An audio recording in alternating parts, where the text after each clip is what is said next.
Bom dia, meu nome é Wendel Polini, eu sou monitor de vocês, no cursinho popular, na disciplina de Geografia. Vamos continuar aqui, com as explicações. Espero que gostem, que ajudem a vocês nesse conhecimento e que continuem assistindo os próximos vídeos. Falaremos aqui sobre as orientações naturais. Então, aqui em primeiro plano, trouxe o Sol. A pessoa, ela deve saber, que a direção do Sol, ela nasce no leste. A partir disso, é possível posicionar o braço direito, em direção ao nascer do Sol. Logo, a frontal da pessoa corresponde ao norte. Automaticamente, o oeste encontra-se na direção do outro braço, do lado esquerdo, na qual o Sol se põe. E o sul é nas costas. Então, fica muito fácil. Leste é onde nasce, o contrário que é o braço esquerdo, oeste. A sua frente é o norte e as costas, sul. Beleza? Pela lua, ela é muito parecida pelo sol. Em noites de lua cheia, estenda o braço direito para onde nasce a luz, ou seja, leste. Enquanto isso, o braço esquerdo aponta para o oeste, a frontal fica para o norte e a costa para o sul.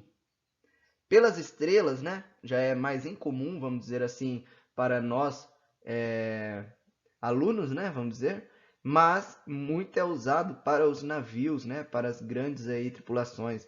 Então, a orientação é realizada através da observação das estrelas, e tem o seu uso difundido, com as pessoas do campo, como eu disse, navegadores, pescadores.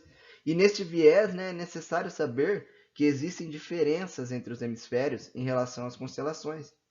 No hemisfério norte, a orientação ocorre pelo meio da estrela polar e no hemisfério sul, pela Cruzeiro do Sul. Então aqui eu trouxe a imagem aqui representativa. Hoje existe também as bússolas, que hoje eu digo já faz muito tempo. Essa bússola ela é o magnetismo terrestre. É um instrumento utilizado para orientação geográfica. Existe a rosa dos ventos colada ali na bússola e um ponteiro chamado de agulha. Essa agulha ela sempre vai apontar para orientação, por um ímã que indica o norte magnético da Terra. A bússola, ela permite que o utilizador se localize e estabeleça rotas de forma precisa em relação aos pontos cardeais e colaterais. Aqui eu trouxe também a figura que mostra para vocês. Então a bússola ela sempre aponta para o norte e através disso você consegue se localizar. A rosa dos ventos é a parte que está colada dentro da bússola, Ela é usada, com uma localização para se deslocar de um lugar ao outro sem se perder. Basta usá-la aqui como uma bússola, como eu disse, e um mapa, por exemplo. No entanto, conhecer apenas os pontos cardeais, colaterais e subcolaterais não é suficiente para localizar com precisão. Os pontos cardeais são os pontos principais de uma rosa dos ventos e a representação e direções. Então, tipo norte, leste, sul e oeste. Já os pontos colaterais encontram-se entre os pontos cardeais, ou seja, nordeste, sudeste, sudoeste, certo? E noroeste. Bom, trouxe aqui algumas das representações para a gente se orientar,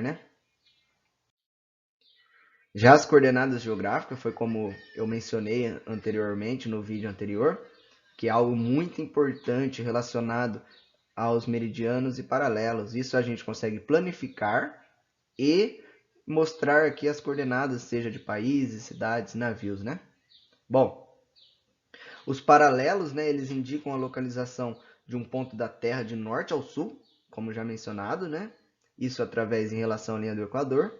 Já os meridianos, tem a referência no Greenwich, que é o principal, e você consegue determinar locais do leste e oeste no globo terrestre. Dessa forma, você tem o cruzamento entre os meridianos e os paralelos e conseguimos espécies de endereços, que são as coordenadas geográficas, identificado pela latitude quando se trata de paralelos e longitudes quando se trata de meridiano. A longitude, como eu disse de meridiano, é a distância medida em graus de qualquer ponto da superfície terrestre até o meridiano principal de Greenwich. Todos os pontos situados no meridiano possuem a mesma longitude. O meridiano de Greenwich delimita o hemisfério leste e oeste, portanto, a direita da linha tem-se longitude leste e à esquerda a longitude oeste. E o oposto do meridiano de Greenwich é o antimeridiano 180 graus, certo? Já a latitude é a distância medida em graus de qualquer ponto na superfície até a linha do Equador. Portanto, todos os pontos que estão no mesmo paralelo possuem a mesma latitude. A linha do Equador delimita o hemisfério norte e sul. Portanto, abaixo da linha equatorial, temos 90 graus sul. E acima, até 90 graus norte. Bom, podemos aqui considerar algumas coisas. Latitude altas, por exemplo, é entre o círculo polar e o trópicos, ou seja, 66 graus a 90 norte ou sul. E latitudes médias entre os trópicos e os círculos polares, 23 graus a 66 graus, norte ou sul. E latitudes baixas entre os trópicos de Capricórnio e de Câncer, ou seja, 23 graus norte e 23 graus sul, passando pela linha do Equador, ou seja, de 0 até esse 23 graus. Bom, temos aqui essa figura, né, que a gente representou com pontos de A até E, e cada ponto desse, se vocês fizerem aqui o cruzamento entre os paralelos e os meridianos, teremos uma coordenada. Por exemplo, temos aqui no ponto A, 20 graus sul para a latitude e 40 graus, acredito eu, né? A imagem é um pouco pequena, vamos dizer assim. 40 graus em longitude, no caso aqui, leste ou oeste? Oeste, né? Está para o lado esquerdo aqui. Bom, então para cada ponto vocês têm uma coordenada em relação à latitude e longitude. Certo? A antípoda. O que seria a antípoda? É o ponto que situa exatamente no lado oposto do planeta. Ou seja, você tem, aqui eu trouxe o exemplo, o Instituto Federal, né, que está localizado nesse ponto vermelho. Eu trouxe aqui os dados marcados, 23 de latitude sul e 48 de longitude oeste.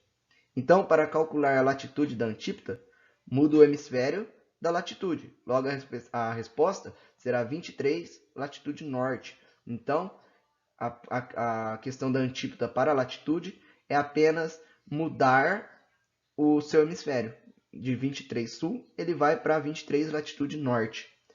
Certo? Já para calcular a longitude da antípoda, subtrai o valor absoluto da longitude do Instituto Federal de 180.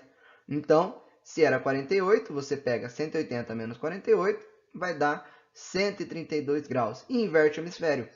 Logo, antes era 48 de longitude oeste, agora vai ser 132 de longitude leste. E isso é o antípoda. É o oposto da sua coordenada que tem no planeta Terra. Já os fusos horários, também mencionado em relação aos meridianos, são zonas horárias, né, que foram definidas por meio de uma reunião, constituída, né, representantes de 25 países, aqui uma curiosidade, né, e foi dividida em 24 fusos horários existentes em todo o mundo. A Terra, né, ela realiza um movimento chamado de rotação, né, que foi o que nós disse, e tem 24 horas. Isso por quê? Porque cada grau, cada fuso, né, é representado uma hora. Então, a cada 15 graus para leste, você tem uma hora. E 24 vezes 15, né, que dá os 360 graus da Terra, que seria a circunferência. Então, temos 24 fusos divididos no planeta. E quando você tem à direita, cada 15 graus, que é de um fuso para o outro, você soma uma hora. E já à esquerda, na parte oeste, você tem a cada 15 graus a subtração de uma hora. Isso é dado pelos fusos horários. Lembrando que o Greenwich é o 0 grau, é a referência de hora, certo? Então, sendo assim, né, o fuso referencial ele atravessa a Grã-Bretanha, que é considerado o marco inicial. Muito obrigado a todos, espero que tenham gostado deste vídeo e continuem assistindo aí posteriores vídeos que eu postarei. Muito obrigado.